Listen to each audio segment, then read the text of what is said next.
Good evening. I will call to order the Finance Committee meeting on February 3rd, 2025 at 7 p.m. We have two items on the agenda this evening. Communication from Mayor Dumas with a mid-year transfer request totaling $928,828. Also, a communication from Mayor Dumas with a capital improvement plan for FY 2024 to FY 2028. I'll begin with order number 25-100-9350, the communication from Mayor Dumas with mid-year transfers, request totaling $928,828 from various departments for FY 2025, moving funds from and to accounts as outlined in the transfer sheets. I'll read the letter submitted by Mayor Dumas. Dear Council President Ossing and councilors, enclosed for your review and approval are the mid-year transfer requests. We are requesting $27,075 from reserve for salaries to fund the sick leave buyback of one Department of Public Works employee who is retiring. We are also requesting $600 from the property liability insurance to fund the board secretary stipend with the health department. The mayor's office transfer is to cover the first payroll of FY 2025 for the summer internship program.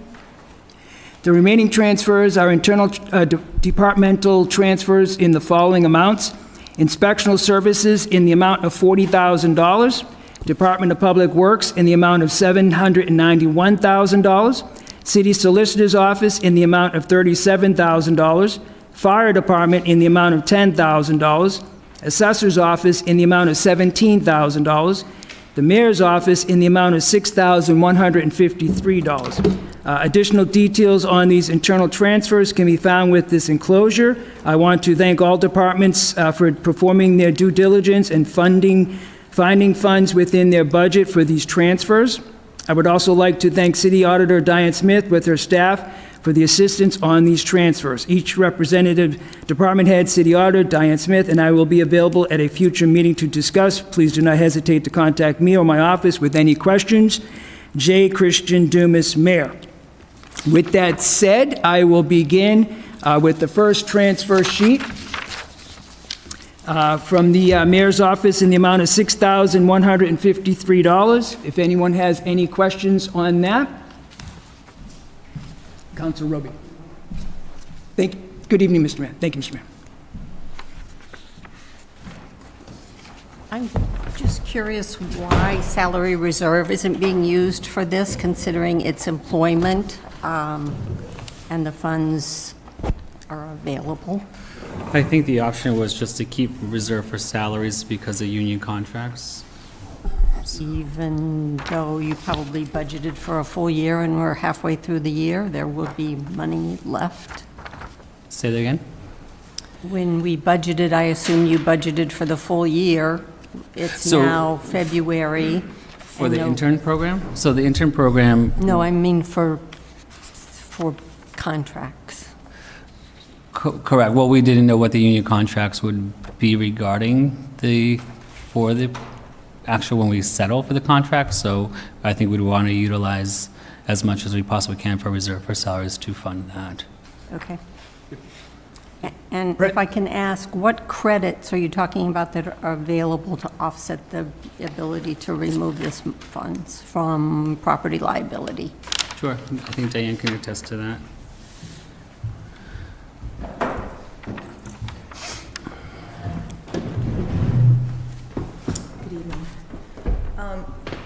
Through Maya, we receive credits over the years for doing different trainings and whatnot. So these are credits that we have earned, thanks to Krista Homey, the procurement officer, getting all the department heads to utilize the training, results in credits, and it brings down our premium. Okay, thank you. Sure. Thank you, Councilor. Councilor Votto. Thank you, Mr. Chair. Mr. Mayor, is this summer internship program, is this for Marlborough residents? It is. Just Marlborough residents? Very good. Thank you. Thank you, Councilor. Thank you, Mr. Chair. I mean, if you want more information about the program, I can do that if you'd like, so.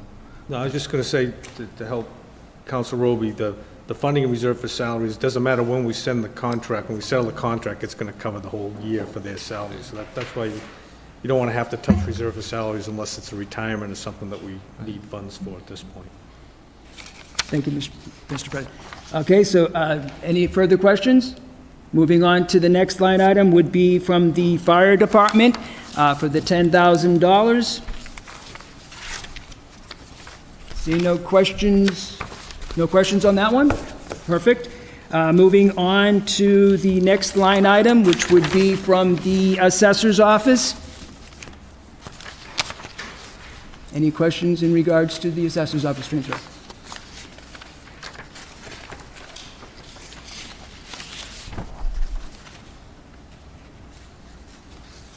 Just bear, sorry, Oh, no, just yeah, hang on, because, so the order that you have them in is not the order they were on the agenda, so I'm trying to catch up with where they are, because that's not,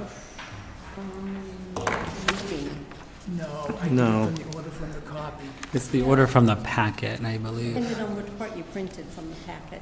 Anything with the page number was from our January meeting. right. Usually I do it the other way, but I'll talk to our council secretary about that going forward. sorry, Mike. All right, so Assessor's office. assessor's office. How much was the assessors again? 17,000.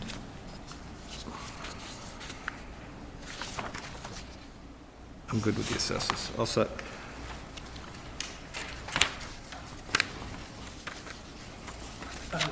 Councilor Rowe. Just so you know, I'm having the same problem. I had all my notes on the agenda information, but that's fine. I'm following here.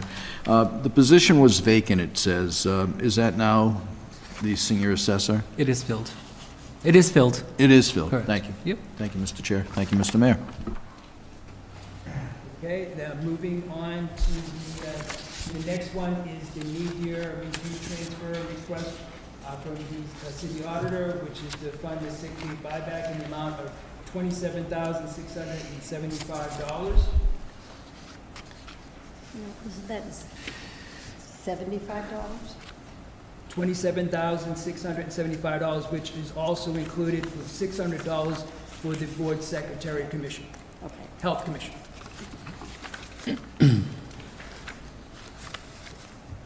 Councilor Pacelli. Thank you, Mr. Chair. Just a quick question regarding the transfer for the board secretary. Do we know why that was Yeah, absolutely. an So oversight? this was an oversight with the budget, so we had a grievance with the union. So when two board secretaries have to work to go to the planning board or board of health, the hourly wage is the same, if not less, than their hourly wage. So we agreed with the union to pay time and a half because it is considered overtime, so that's where the difference lies. So it's just being competitive and being paid what they actually should be getting paid, so, but that explains that, so. Thank you. I think it's fair, Yeah. you know, if they have to come back at 7 o'clock at night, I think it should be time and a half, so, No, it makes sense. Thank you, Mr. Mayor. thank you. Thank you, Mr. Mayor.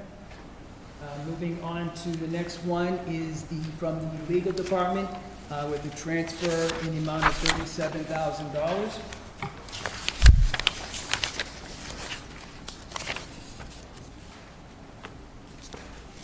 Oh, Councilor Rowe. Thank you. I just have a question on the widow's pension. When we used, 6,000 was budgeted for taking all of it. Mhm. Do we know if the future we will need this fund, or does it depend on the Yeah, I don't believe that we will, so we can, but I don't want to speak out of turn. I was told no. So we've been funding that about the same amount for the past 3 years. It came to my attention last year that there are no longer any people that are entitled to that. So we will not need to, nothing needs to be spent in this fiscal year. That's why I took the entire 6,000, and I will not be budgeting it for next fiscal year. Thank you. Mr. Chair? On that, I'm just curious, it said additional legal cost. I'm looking for the page, I'm going off my agenda information, but what are we experiencing that cause for additional legal counsel? Heidi? If you can answer that, I don't know if it's confidential, but Just curious on these outside various legal matters. Good evening to the chair. Good evening. Generally, we're seeing an increase in a couple different areas, specialized labor council costs, which primarily have to do with collective bargaining. Correct. And we're also seeing some additional specialized environmental costs with a particular lawsuit that we have. Environmental? It's an environmental type of lawsuit, yes, against the city. Okay. If that's all you can share for now, that's fine, but just curious. I saw that and said, what's going on? Thank you. Sure. Thank you, Mr. Chair. Thank you, Councilwoman. Moving to the next item is the inspectional services line item for $40,000 transfer.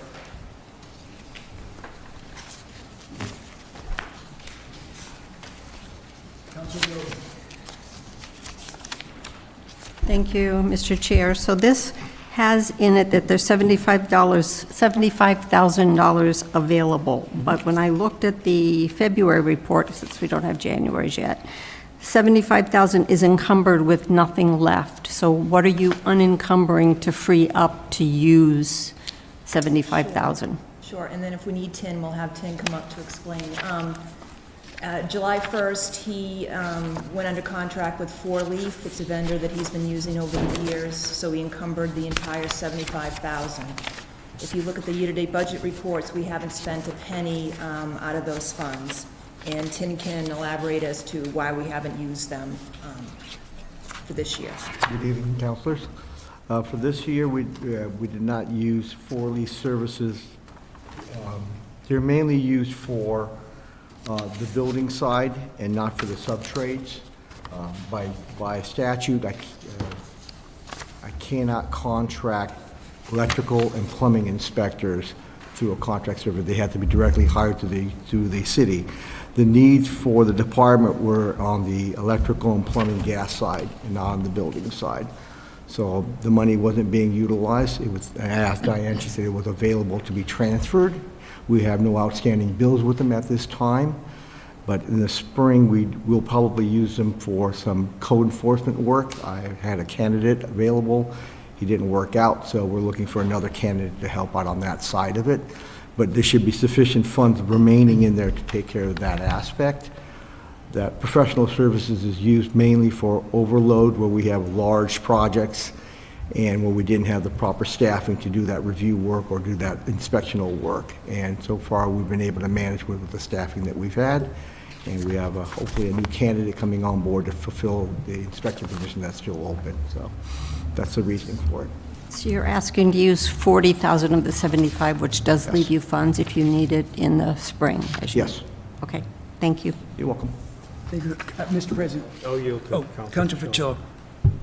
Thank you, Mr. Chair. Thank you guys for being here. Just a quick question regarding the plumbing gas inspector and then the assistant plumbing gas inspector. So the assistant is paid per inspection, but then the regular plumbing and gas inspector is paid hourly. That's correct. Okay. And so I can only help but see a major discrepancy in the amount of inspections done by each of them, close to 1,200 compared to just 79. And so in the available budget right now, about $6,500, you're expecting 260 inspections. That we will exceed that in the amount of inspections that this position does. Correct. Our projections show that because of the amount of work that was permitted from last fiscal year, we took in almost $500 million worth of construction work. And so we knew that those inspections would be coming downstream of the fees, and that's kind of where we're at now. Okay. And so we're trying to shift to get the assistant plumbing inspector to take up more inspections Yes. instead of, well, I shouldn't say instead of, but in alignment with the other position. Correct. That's the way their contract is structured, is per inspection versus an hourly rate. So that was before my time. Gotcha. All right. Thank you. You're welcome. Thank you, Commissioner. Mr. President. So Tim, in the past, when we've had big projects, we either contracted through the special permit process or something to have inspectors dedicated to those projects. You're saying we can't use Four Leaf to do that now? I mean, how do we supplement some of the bigger construction projects that we I have? can use Four Leaf for the building side, Yeah, but not for the plumbing and gas. It's by statute. They have to work directly for the municipality. They can't work through a vendor. Does that make sense?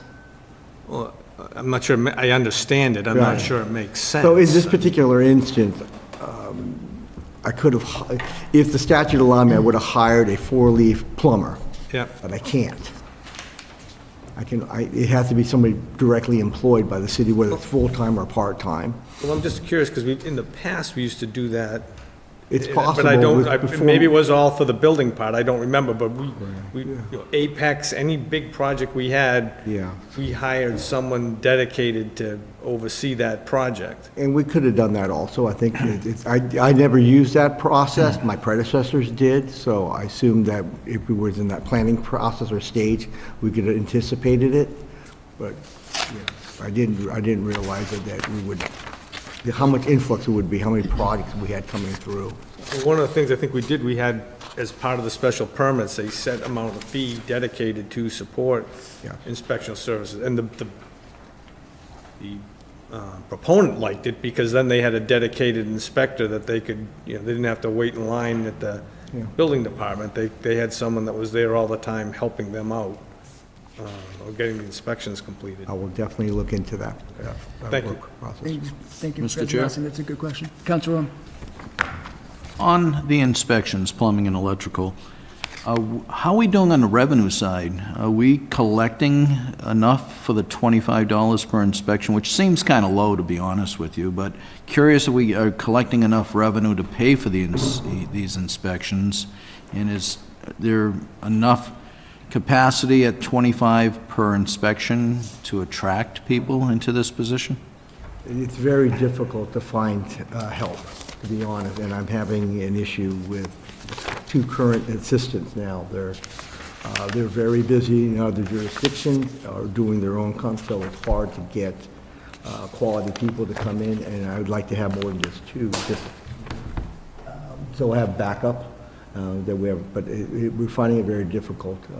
Their salaries aren't, other jurisdictions are paying $40 an inspection, and we're trying to compete against that. I feel that is a concern, and if you need to come back to us for that, I'd be glad to entertain it, but I'd also want to know if we are collecting enough revenue to pay for these inspections. I will look at the revenue side of it. It's very close, it's very tight on those particular type of permits. So maybe to allow for that better service, we could charge an additional, or change the fee for the inspection, and then also change the rate for the inspector.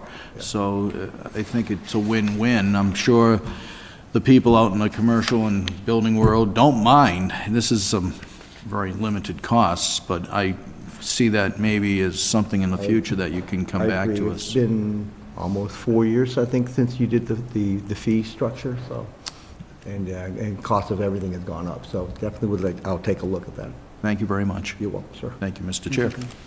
President Nelson? So to Councilor Oram, so building permits through halfway through the year, we've taken in $747,000, gas permits $18,000, plumbing permits $52,000, and wiring permits $195,000. So it's over $1 million worth of permits. Any further questions? All right, moving on to the next one, which would be starting with the DPW building maintenance. Thank you.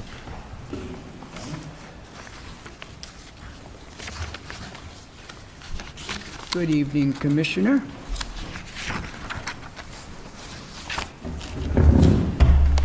Good evening. And it's okay with the committee, we'll go through each page. The first one is on the first page is for a $200,000 transfer. If anyone has any questions on that page, Councilor Vital? Thank you, Mr. Chair. Mr. Commissioner, you and I had talked previous, $200,000 is an awful lot of money for the increase in the cost of electricity. Can you tell me what the city's doing to try to avoid this next year? So we have a couple things on the capital that will be coming down. City and school side, we're replacing equipment. For the school side, we're going to be coming down for the middle school for controls. Right now, we can't control the heat in the rooms, and you have some rooms that are 91 degrees and some that are freezing. So getting those controls set will save. We're still looking into solar. The roofs are in tough shape on the ones that are left, and we went out to try to see if we could get a package on a roof, and it wasn't that attractive. But we had a capital meeting with Matt Wells from the school last week, and we're entertaining maybe solar canopies maybe. We're gonna take a look at that, maybe at the high school and middle school, so that's just starting. We're trying to take a look at that. So I think the way we projected this last time, and we're trying to do it on 2023, and there was a little rate change, but we have the 2024 full in, and we're projecting, the weather is colder. You can see that in the gas too. The heating degree days in December are 25% higher and 14% higher in January. So the council had lowered the electricity by 100, so we're putting that back, plus we're putting an additional 100 there as well. And that's what, and it's a usage, so we want to make sure we have enough in there so we're not coming back to the council. So if we get to the end of the year transfer and we projected too conservatively, we can move that money somewhere else, but that's our projection at this time. Did that answer your question? Thank you very much, Mr. Commissioner. Thank you, Mr. Chair. Yep. Councilor Rome. I'm probably the one that reduced your energy needs, and I understand. Even my home energy has been crazy these last 2 months, especially natural gas. It's ridiculous, but there's been changes on that forefront with the gas companies. But the question was, and I think from the budget review, is where we're going with capital projects for solar, geothermal, try to get ahead of this curve, because I don't think your non-renewables are going to go down in any way, especially with the recent news. So I would suggest, maybe when you come back to the full budget again, let's talk about that. That's, I mean, I was trying to cut it so we could push the envelope for renewable energy, but obviously, I know you're up against rate increases. We just want to examine these canopies to make sure we're not solving one problem and creating another, though. Sure. So we just want to make sure we do it right, and we want to take the time to make sure we do it right. The electricity's good till 2026, the end of 2026. So that's a fairly reasonable rate. Yeah. So we have that locked in for a while anyway, so we have a little time with that. I know the town hall in Wayland has a canopy. You may want to check in with them, see how they're doing, being a close neighbor. But thank you, and yeah, we're going to have to address energy needs as we go along. It's just, non-renewables aren't going to change. I have a feeling they're going to keep going up. So thank you. Thank you, Mr. Chair. Councilor Roby. Thank you, Mr. Chair. Not specifically electricity, but through your whole packet, every single one of your transfers are coming from lines that have excess due to vacancies. So I'm just going to throw that out there now. Yep. What would happen if those vacancies weren't there and you still needed this money? And what are you doing to fill the vacancies? I'd be coming down to the council for I'd be fighting hard. I don't think a council, Ossing would have the same argument that there's always plenty of money there if all the positions were filled. So we'd have to be more conservative if we didn't. What we're doing to fill in, we filled 7 positions in the last 7 months, and we're currently trying to fill another one. But what we will not do is we will not put the wrong person in the position. We're not going to do that, because these are union positions, and we're stuck with people if they're not the right ones. And the value to the city is the people. Correct. It's easy to see like materials and contracts are money, but it's the people that can save the city a lot of money if you have the right. And the wrong ones create havoc and disrupt the rest of the department, waste my time, waste the assistant commissioner's time. So we adamant about getting the right people in there, so. But we are, so that's like one a month, at least we're hitting, so. Are there any places within your budget where, because you are working with less people, you're comfortable with having less people, and therefore could reduce your budget in the future? And just to throw that out there? No? Okay. Everybody's working harder, that's just the people that are there buy into the vision that, just like me, I'm doing 2 jobs, that's what it takes. We're in it for the long haul, we're in it for the right people, because once you get them in there, then it's you really see the magic, so that's what we're all in it for. But to that point, if I may, through you, Mr. Chair, we see that with the cemeteries, like, if we had adequate staff, we wouldn't be dealing with the issue that you had with the veterans meeting. So things unfortunately do fall by the wayside if we're not appropriately staffed. I'm very thankful that we have a very dedicated DPW team and staff that go above the extra mile to make sure that the city is running as well as it can be with the staff that it does have. Thank you. President Austin. Thank you, Mr. Chairman. So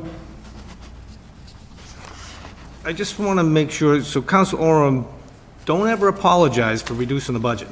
It was the right call, all right? I mean, the issue should be how are we saving money and not using as much electricity, not, okay, we're going to give you more money. That's not the right reason.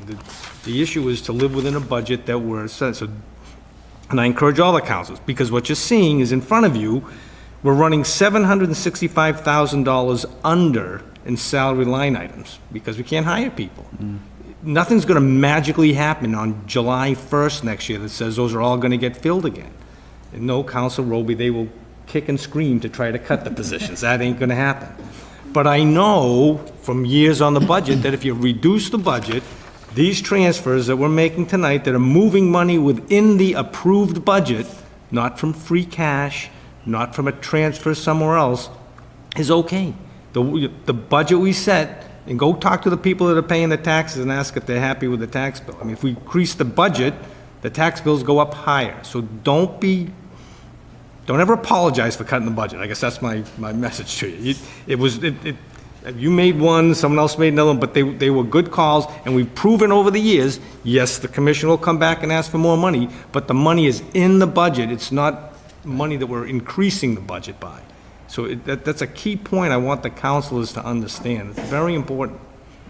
Thank you, Mr. Chair. Thank you, President Mr. Chair, Austin. if I may. Council Oram. Couple questions. Capital Projects Manager and the Financial Analyst, those say excess due to vacancy. Are you? Wait, hang on. I'm sorry. You're way ahead. We're on one sheet here. Yeah, we're still on the $200,000 transfer. Okay, it was in general, but I can wait. Because I think some other people have questions. All right, so we'll move on. If we're all set, we'll move on to the Yeah, next and page. just a note, Yep. by all means, the apology was the fact that the electricity rates were going up and so on, especially natural gas, but no, I respect the fact that you're running a conservative, we are all running a conservative budget, but at the same time, we need services, so it's a catch-22. Thank you. All right, moving on to the next page, which is the transfer for $100,000. I think some may have some questions on this page. Councilor Roby.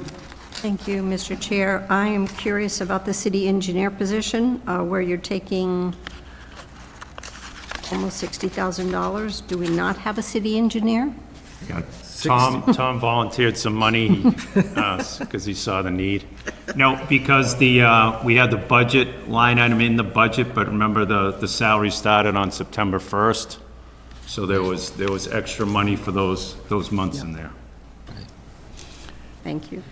And if I may, Mr. Chair, is that 2,000 that you're transferring, or the available balance? It's 2,000. 2,000, that's what I Yep. thought. Yep, Okay, 2,000. so Tom's not giving up a lot, but I thought I heard was his 16. bonus.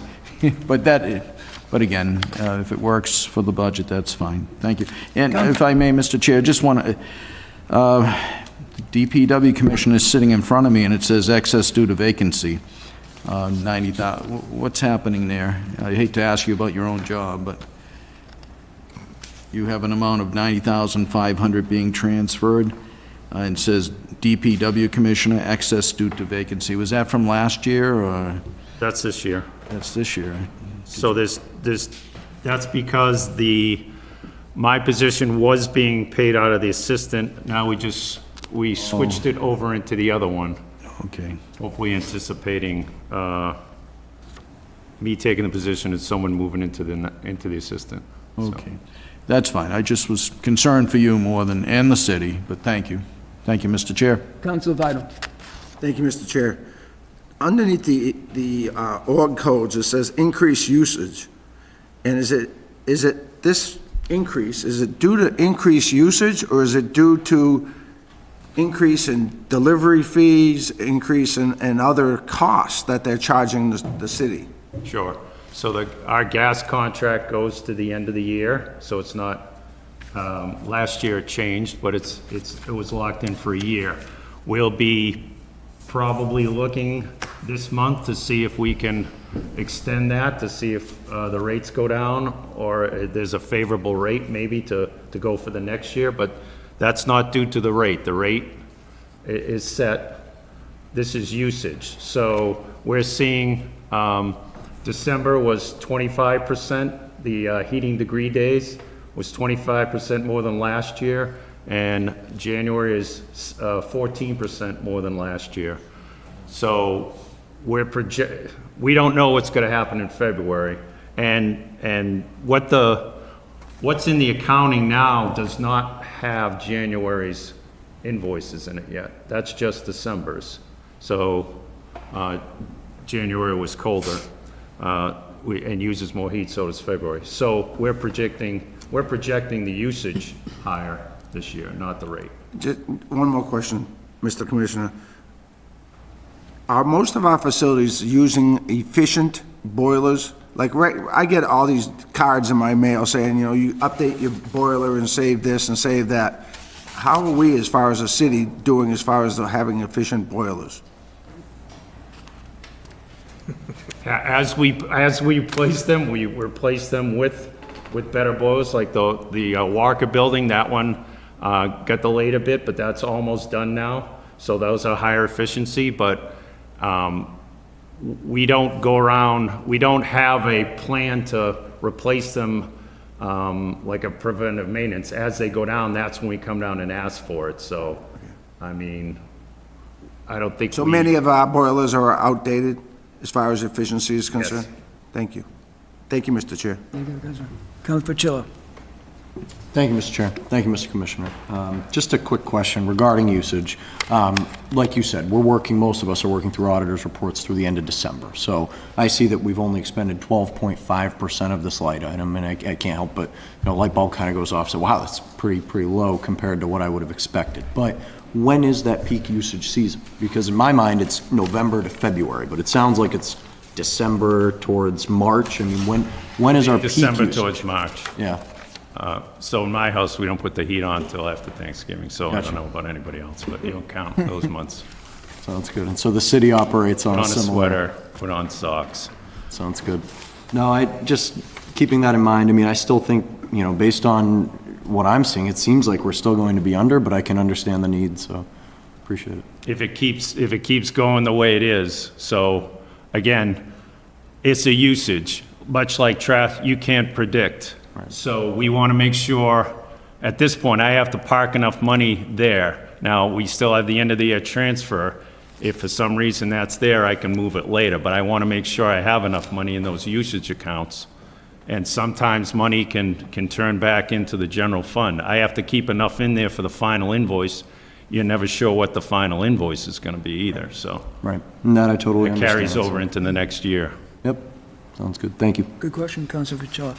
All right, moving on to the next page for the $100,000 transfer.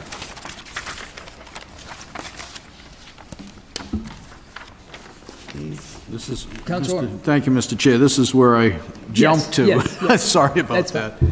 I thought we were talking about all these excess due to vacancies, but the capital projects manager is listed as well as the financial analyst. And curious what the status on So those two capital positions. project manager was filled, but that was another one, like Tom's, that was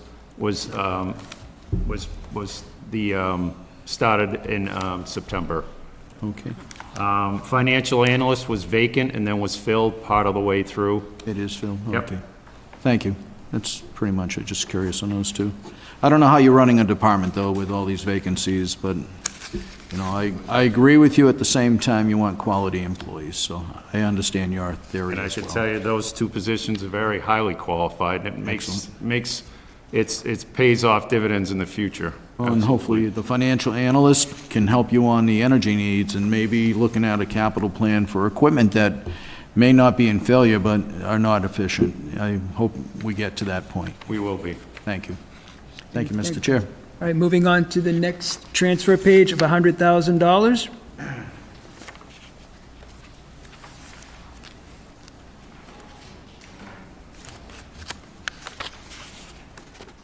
Any questions on that? Move on to the next page for the $10,000 transfer.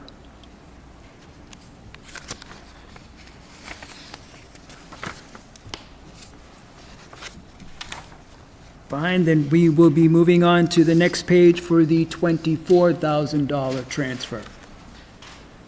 Councilor Orm. Thank you, Mr. Chair. Is this based on the fact that you have these vacancies, that you're seeing this overtime? I mean, we see this with police and fire. I don't know if you're running into the same situation.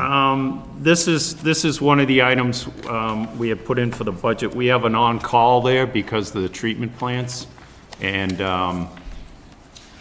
how it's, in the other divisions, it's structured so that if the head treatment plant operator, like the division head, is out, someone takes his place. We don't have that structure yet.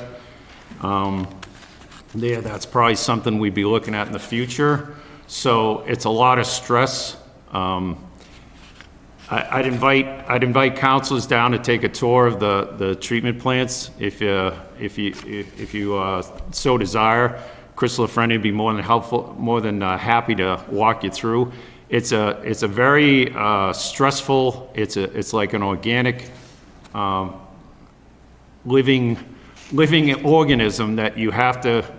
If something gets disrupted, it has to play all the way through the plant. So it's a very stressful thing, and we have an on-call system so that we make sure that can take some of the stress off the head treatment plant operators. And those people are going to be very hard to find in the future. Those licenses are high in demand, and the private sector is grabbing them up. And if for some reason someone leaves and we can't fill that position, that's going to cost probably twice as much to do that work. And all the treatment plants are different. It's not like you can come in and run, just because you know one, you can come in and run another one. It's like a relationship with the plant. You have to learn and know, how it's operating. So that's what that's for, the on-call. Plus, we've had some incidences where they're on-call, but they've had to come out as well. We had and you'll see on the PLC, the generator PLC, which is a programmable controller, which the generator is supposed to kick on to run all the equipment in the plant. It failed and it didn't kick the generator on. So that means you have to bring the staff out and keep them 24/7.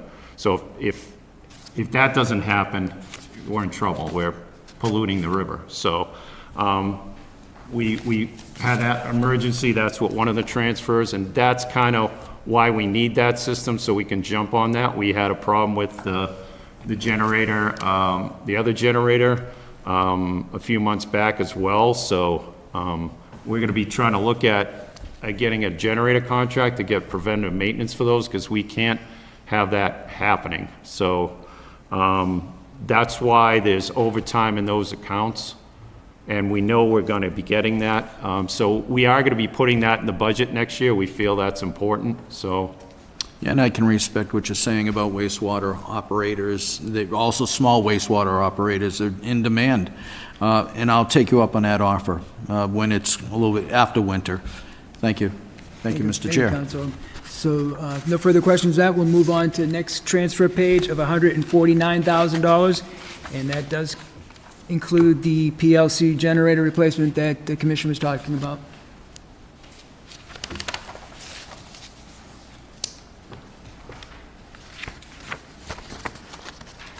No questions on, oh, Councilor Rowley. I thought he was talking about the PLC when we were talking about the overtime regular, not when we're at 149, is that where we are We're on now? the $149,000 transfer. Okay. Because this is, well, unless you're talking about a service contract, is that, So I was talking about it on the overtime, because when this failed, we had to man it 24 hours. We had to bring guys in to man the system, and to manually and check it, because we can't rely on it. So this was an emergency repair for $149,000. okay. We use funds from another one, and we're gonna replace it, this.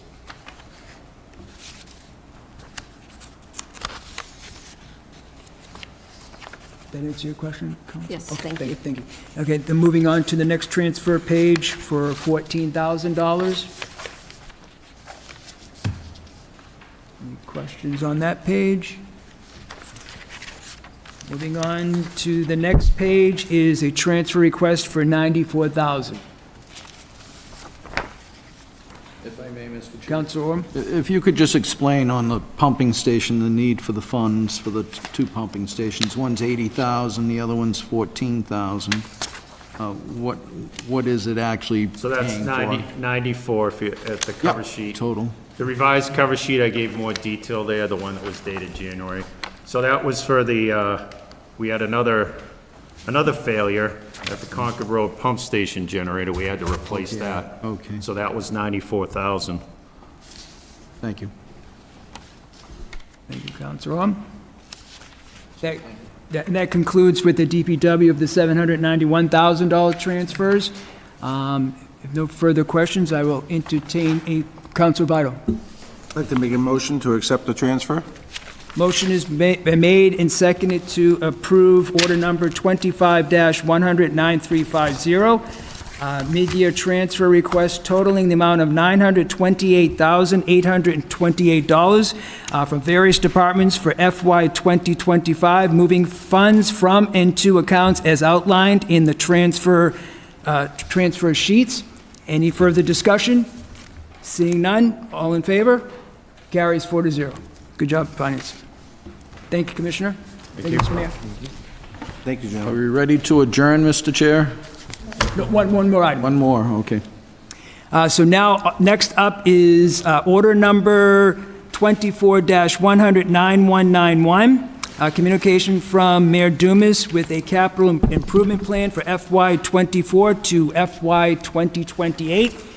And this letter was submitted back in May, but I'll read the letter submitted by Mayor Dumas. Dear Councilor, President Ossing, and councilors, enclosed for your review is the FY '24 Capital Improvement Plan that spans over the next 5 years.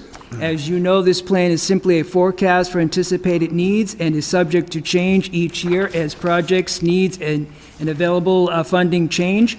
The projects for FY '24 have been funded largely by two categories, free cash and bonding. All items to be funded by free cash were sent down earlier this year and have been approved.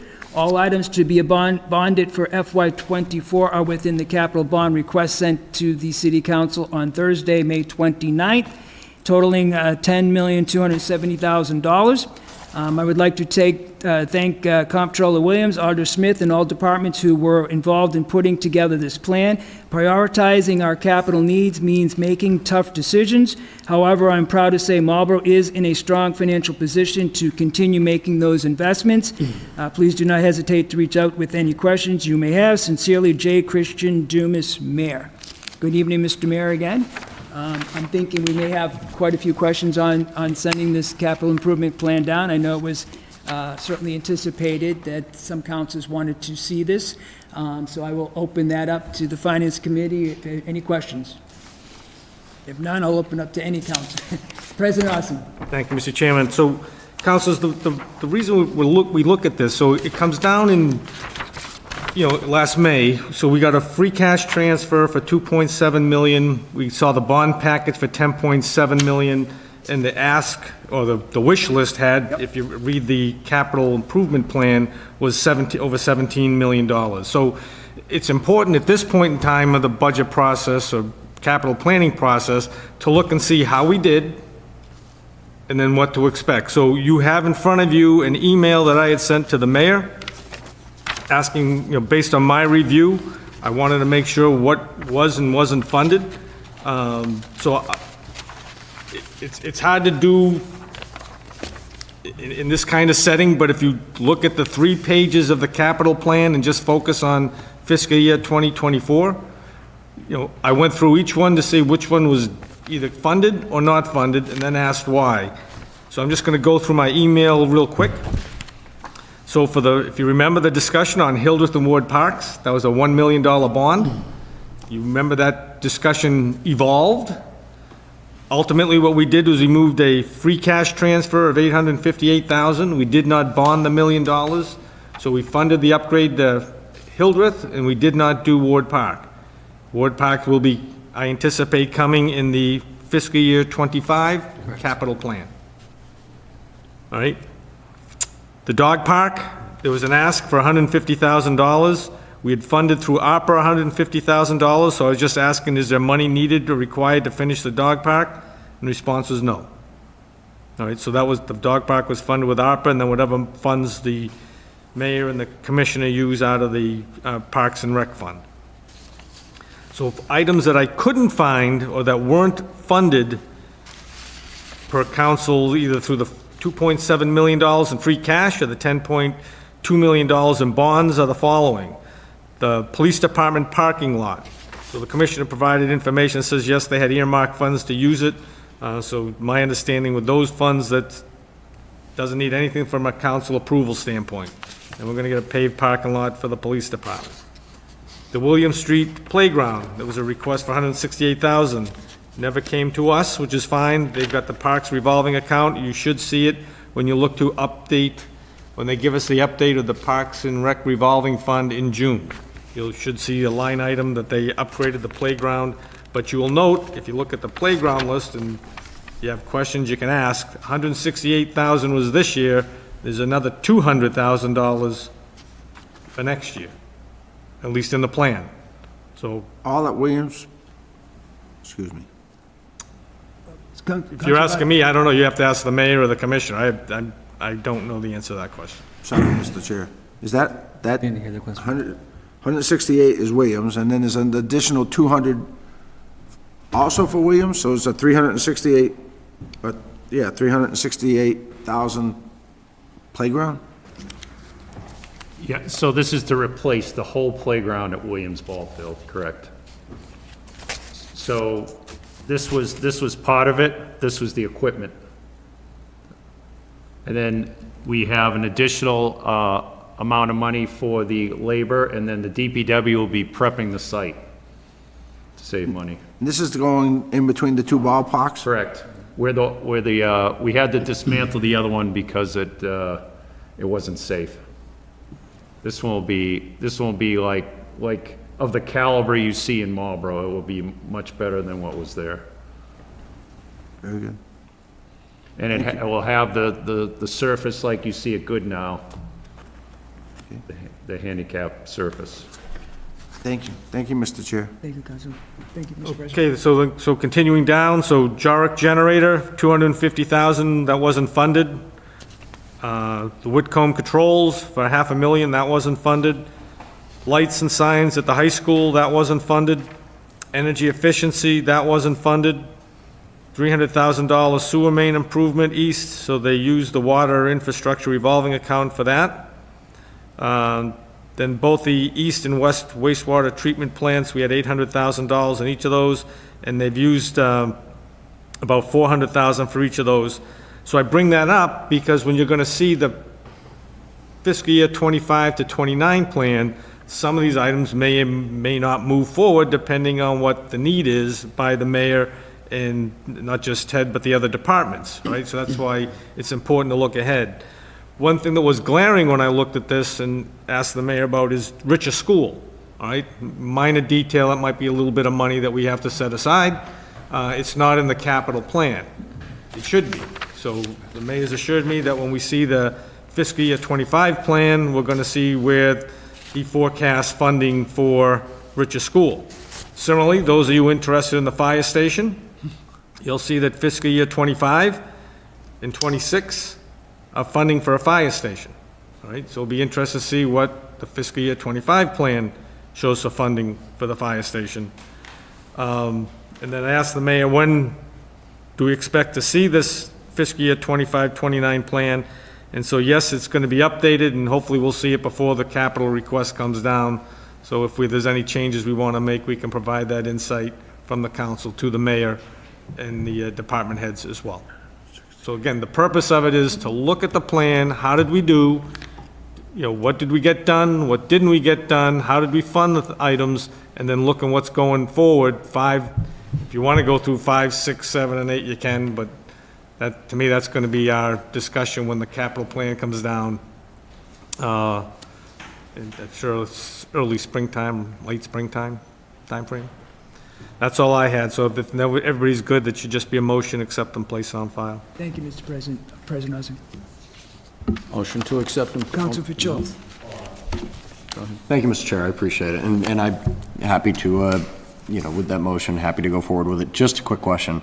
I have a lot of the schools in my district here in Ward 6, and I couldn't help but notice that 3 of these projects do involve the schools and went unfunded in this fiscal year.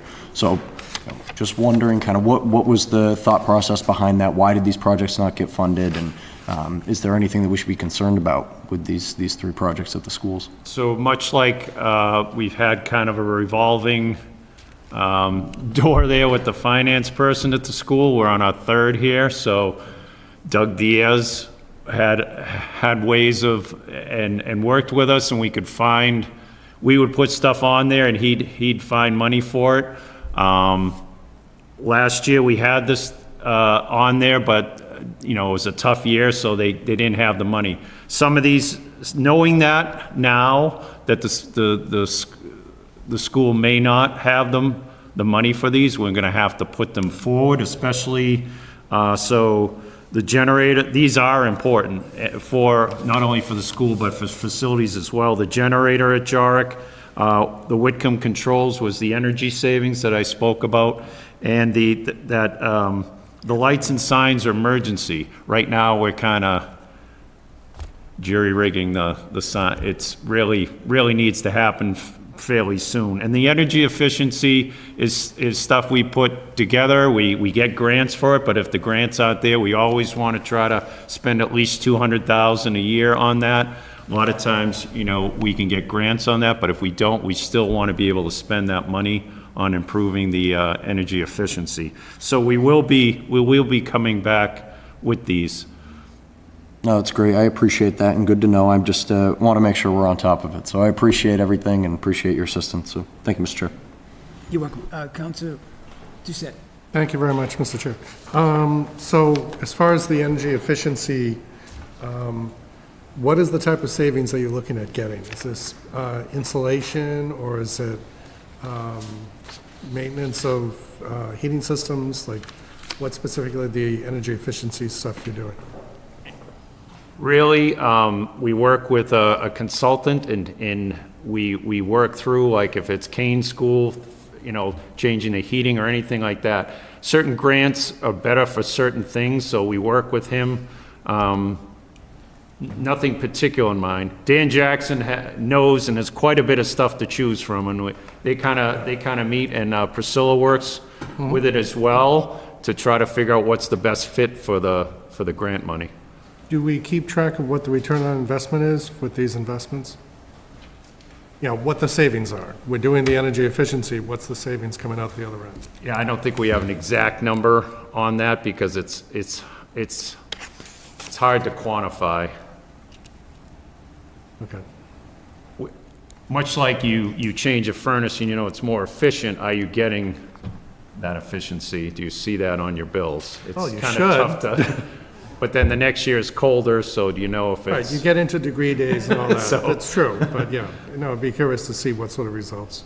We know if we're putting something in more efficient, we're being more efficient. The exact number is tough to track. Okay. Thank you, Council. Council Roby. Thank you, Mr. Chair.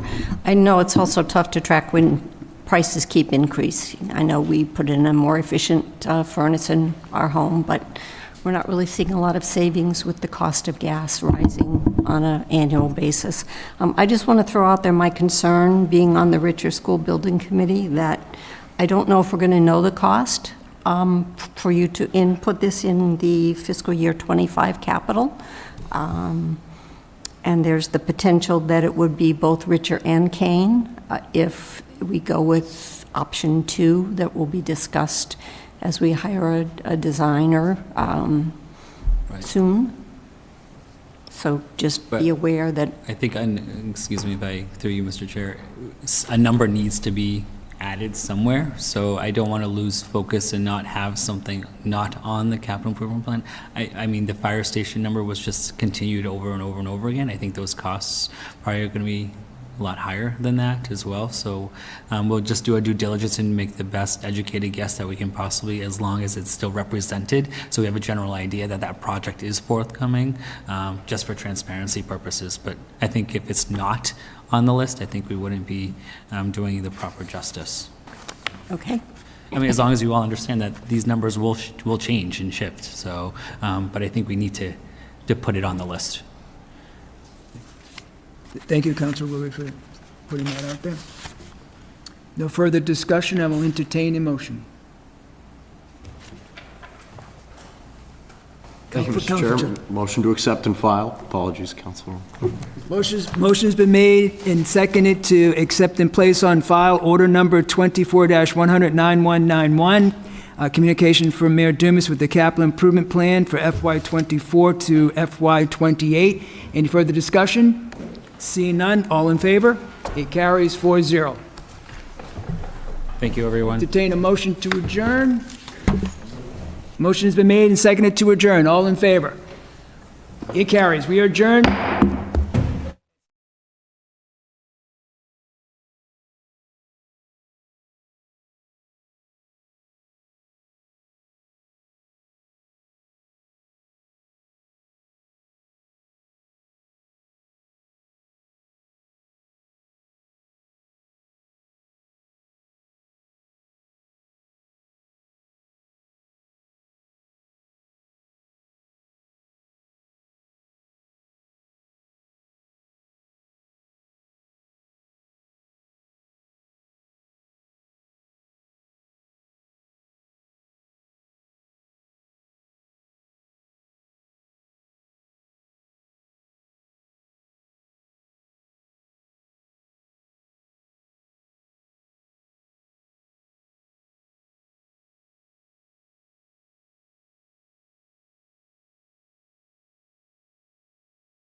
I'm going to call the City Council Urban Affairs Committee meeting to order. We were supposed to start at 7:30. It's now 8 o'clock, so we will begin. We have one item on our agenda.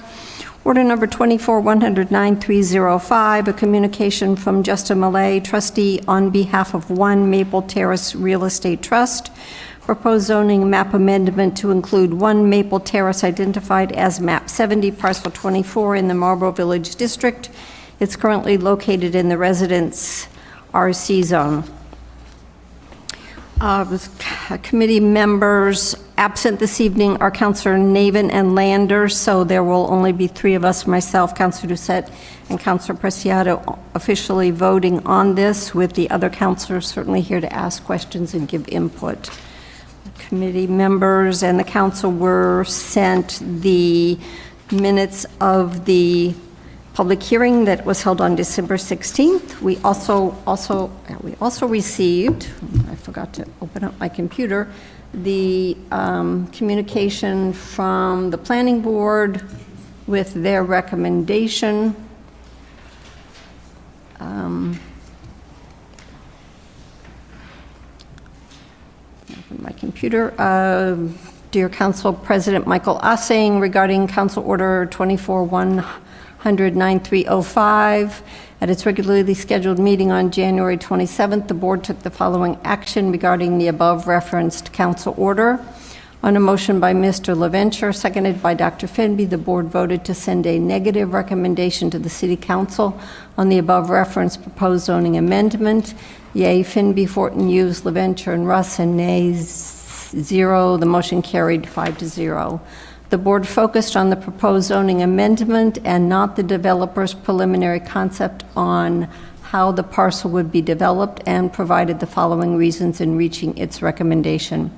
The consensus of the board was that the proposed development shown by the proponent is in keeping with the character of the surrounding neighborhood. However, the board had concerns because the Marlboro Village zoning code will allow for higher density and higher allowable structure height than what is being proposed. In the planning board's opinion, the developer established that the proposed development wouldn't be overly burdensome to the neighborhood, but did have concerns on parking. However, the board agreed the proposed zoning change would allow for changes that could negatively impact the neighborhood and stressed the unknowns. In the planning board's opinion, the developer did not establish that the proposed zoning amendment would provide a use not found elsewhere. However, the board agreed the city would benefit from additional housing. The board concluded, without a comprehensive understanding on why this parcel was excluded from the original Marlboro Village zoning, it would be hard to judge if the proposed zoning change is in keeping with the intent and purposes of the city's zoning ordinance. Furthermore, the board felt that the proponent would benefit from additional guidance from the building department regarding additional avenues he could seek. And I will respond. I had sent the planning board both the map that everybody has a copy of in their mailboxes, as well as the minutes of the public hearing that was held when the council discussed the Marlboro Village zoning. Both the minutes and the map clearly reflect the decision of the people who brought this to us, that they were looking at the business district of downtown. And you can see that they clearly skirted the RC on the east, the RC on the south, and the RB on the north of the area that they chose, so that they really were focusing on the business district in downtown Marlboro.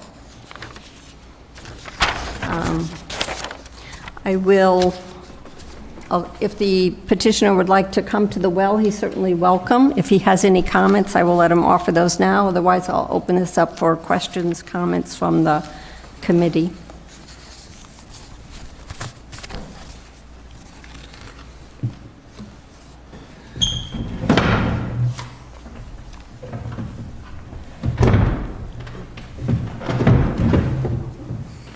Thank you. Thank you. I did want to mention, so you said that, because just to the, if you're looking at the house, just to the right of the property is zoned business, and they didn't change that to Marlboro Village. Just wanted to note that. Because I think from what you were saying was that all of the, the business districts were changed to Marlboro Village, is that what? From the map that I'm looking at, and I think when I looked at this myself, these were the areas around where you are on Maple Terrace. To the south of you is business, to the east of you is some business, and to Yeah. the north and west. So you're surrounded by business, but they specifically skirted the RC part of All right. the zoning, as well as RC to the south, RB to the west, and RB to the north. Yeah, I did want to note, though, that I am the only property on Maple Terrace. So it's a little bit different than, that zone that you're speaking of, the RC, would be Ames Place. And then my property, but my property is the only, One Maple Terrace is the only property on that street, which basically right in front of the house is the Kane Storage Building, and that's in Marlboro Village, which could eventually be a 6-story high apartment building. Madam, I would like to mention that. Councilor Preciado. Thank you. I would like to mention that although your house may be the only one on that street, it is part of that whole block. So that if you look at it, the street splits between the two blocks. So I think that's the point of this was to keep that residential block intact. And I think that's why the line was also cut that way. All right, yeah. Do councilors have questions? Councilor Doucette. Thank you very much, Madam Chair. It's a small section of RC surrounded by business district, but moving yours into the the village district actually just kind of erodes that spot, which is not, your corner is actually one part surrounded by village district, the other part is business. So, I don't see the benefit of actually changing it at this point, aside from instituting spot zoning, which I'm not necessarily for.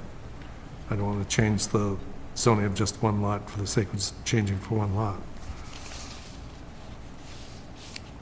Councilor Vidal. Madam Chair, I see most of us looking at this map, but I'm not sure if he has a copy of this map. May I give it to him? You can.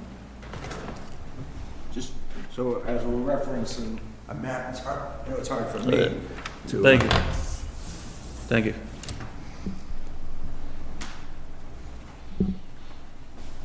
And I believe you bought the property after the rezoning was done, so you weren't here when that process happened. Yeah, I think it was pretty much, it was like the same year that the zoning happened.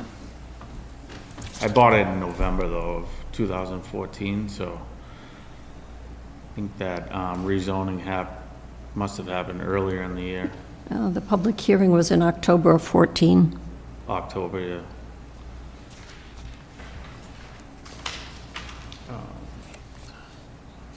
Councilor Preciado. Thank you, Madam. Just reading over the letter sent over from the board. I think I tend to agree pretty strongly with their reasoning for a negative recommendation. They do list that they do have concerns about negatively impacting the neighborhood and stressed the unknowns, which is, I think, one of our biggest worries on the council is in the event that you would happen to sell, we don't know if the person that is buying would want to tear down your house and build, something much bigger if it did go into it did get rezoned. I think that's just everyone's main concern here. And I think it's unfortunate that you're in the position, but we really want to protect this whole residential block and preserve its integrity as a neighborhood. Like you say, you're the only one on your street, but behind your house, there are many houses and many people that live there. So I would hate to see them be squeezed in together with much more other people if there was a developer that came in and decided to build up. Thank you. Yeah, so just to respond to that, I mean, right next to my house is a 5-family, which is, I think it's 43 Ames Place, and that covers like a significant amount of his lot. And, so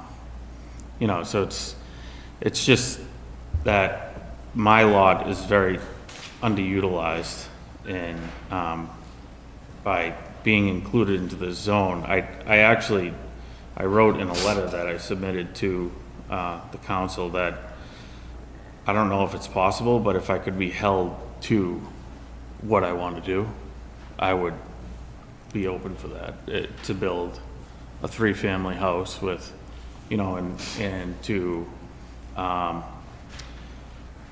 adhere to all of the Marlboro Village requirements and basically have parking not on the side of the house, but underground, under the house.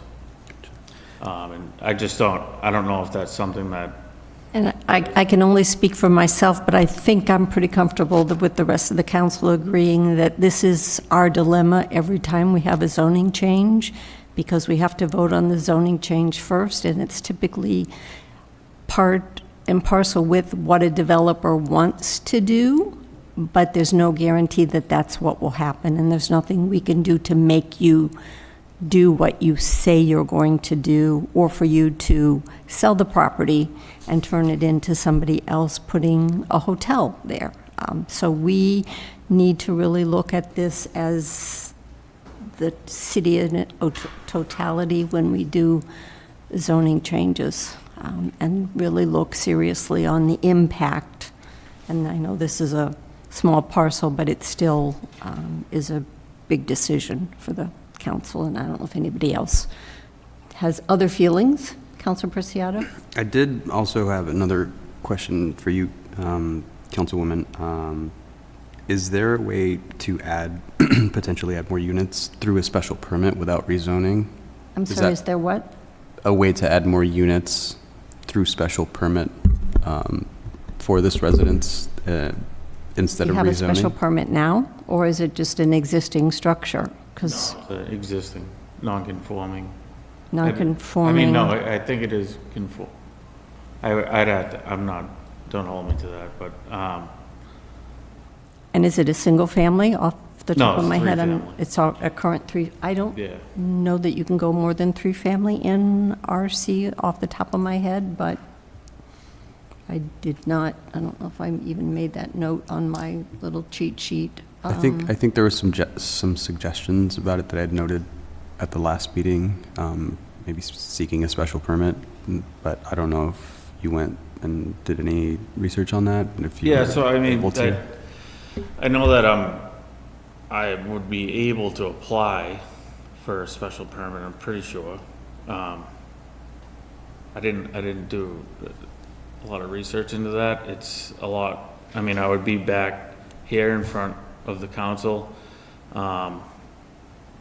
and yeah, that.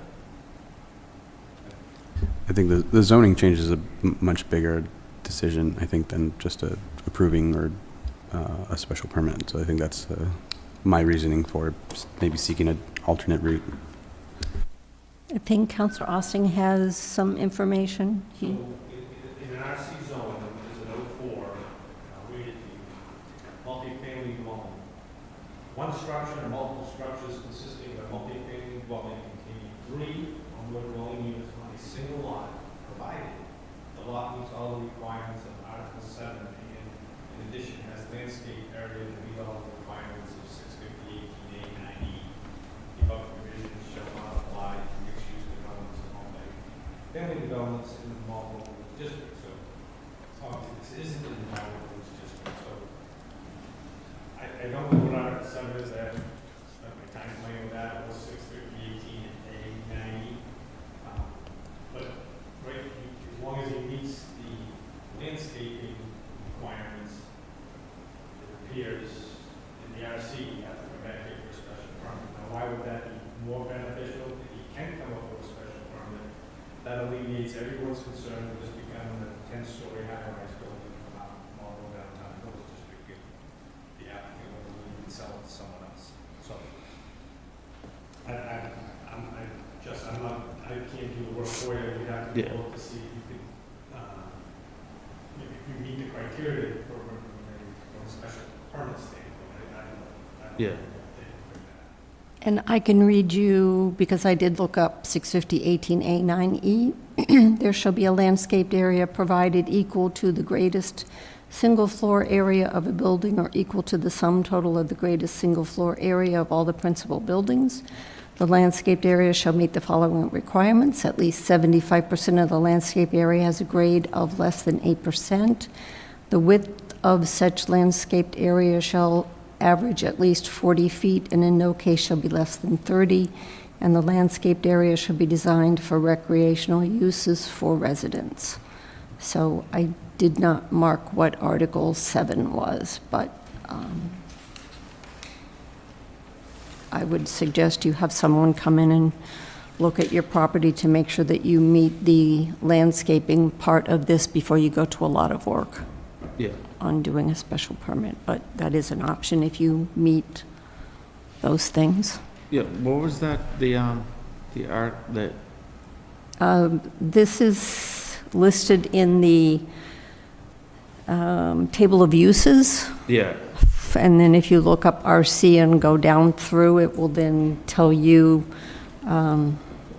it's 650-18 is the condition for uses, and then within that, they're talking about 650-18A9E, which is specific to landscape. yeah.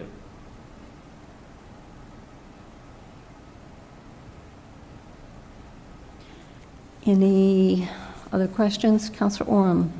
I would just suggest also you check in with the zoning officer, the building commissioner, and he might be able to walk you through some of this as well to help you out. So if you haven't, I would suggest that. Yeah. Okay. All right, I don't see any other questions from anybody. Do we have a motion?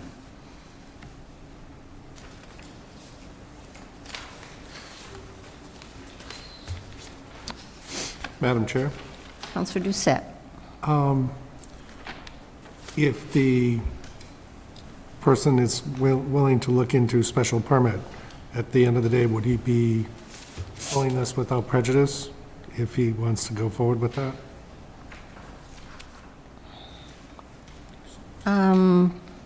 He could withdraw without prejudice regardless of the Right. future, but our denying this zone change doesn't prevent him from doing that anyway. Okay. Motion to deny? And it's been moved by Councilor Doucette to deny the zoning change. Is there further discussion? Seeing none, all those in favor? So we have 3. Anybody opposed?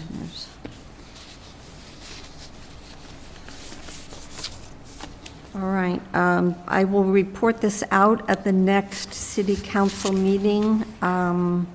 If you would, which isn't until 27th of February.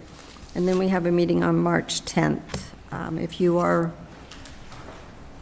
more inclined to want to know sooner rather than later, I don't like doing it, but we could ask for a suspension to vote on the 24th. Or it could lay on the table until March 10th. So I can get a feel from the council on the 24th if they want to suspend to actually take that vote that night. I'm sorry. Okay, so our next meeting is the 10th. So you'd be Oh, I'm sorry. reporting it out on the 10th. I'm a week ahead of myself with my little circles on my Reported, all right, so it would either be the 10th or the 27th that there would be a vote. Yeah, Okay. it could happen on 10th or. All right. We will see what the sense of the full council is on the 10th when I report this out and see if they're agreeable to suspend and we can vote. Otherwise, it will wait until the 24th. All right. That work for everybody? Motion to adjourn? All right, it's been moved and seconded to adjourn. All those in favor? 1, 2, 3. So we are adjourned at 8:21.